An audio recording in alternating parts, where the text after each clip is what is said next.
السلام علیکم ورحمۃ اللہ وبرکاتہ۔ ریڈیو HRDF میں خوش آمدید۔ قال رسول اللہ صلی اللہ علیہ وسلم للصائم فرحتان فرحۃ حین یفطر وفرحۃ حین یلقى ربہ۔ روزہ دار کو دو خوشیاں حاصل ہوتی ہے۔ ہم نے یہ حدیث بہت بار سنی ہوگی۔ وہ خوشیاں کون کون سی ہیں؟ ایک خوشی افطار کے وقت اور دوسری خوشی رب سے ملاقات کے وقت۔ دن بھر کھان پان سے پرہیز کرنے والے روزہ دار کو جب مغرب کی اذان سنائی دیتی ہے تو اس کے منہ میں خوشی سے پانی بھر آتا ہے اور کھجور کھانے میں بے حد لذت محسوس ہوتی ہے۔ افطاری کی دعا اس خوشی کو صاف ظاہر کرتی ہے۔ ذهب الظمأ وابتلت العروق وثبت الاجر انشاءاللہ۔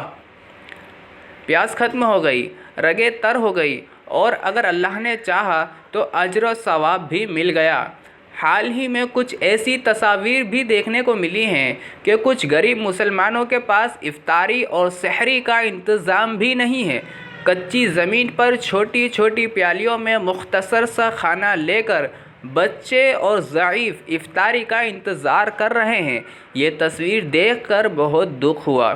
مختلف قسم کے پھل، مٹھائیاں، میٹھے مشروبات سے افطاری کرنے والوں کے چہروں سے زیادہ خوشی میں نے ان کے چہروں پہ دیکھی۔ الحمدللہ، روزے دار کی پہلی خوشی حقیقت میں ان غربا کو حاصل ہوئی ہے۔ دوسری خوشی جو اللہ سبحانہ و تعالی سے ملاقات کے وقت ہوگی، اسے مکمل طور پر حاصل کرنے کے قابل ہمیں ہونا چاہیے۔ اللہ سبحانہ و تعالی ہمیں توفیق عطا فرمائے۔ بھائیوں، جب خوشی کی بات کرتے ہیں تو تھوڑا سا غم بھی یاد آتا ہے۔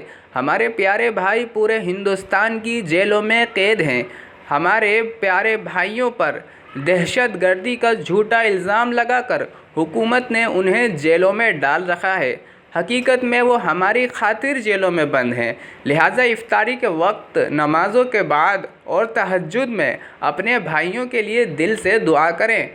ابن ماجہ نے ایک حدیث روایت کی ہے۔ آپ صلی اللہ علیہ وسلم نے فرمایا، رمضان المبارک میں افطاری کے وقت اللہ سبحانہ و تعالی کچھ لوگوں کو دوزخ سے رہا کرتے ہیں۔ لہٰذا اے میرے رب، ہمیں اور ہمارے تمام بھائیوں کو دنیا و آخرت کی تمام رکاوٹوں سے چھٹکارا دے کر خوشی اور فتح نصیب فرما۔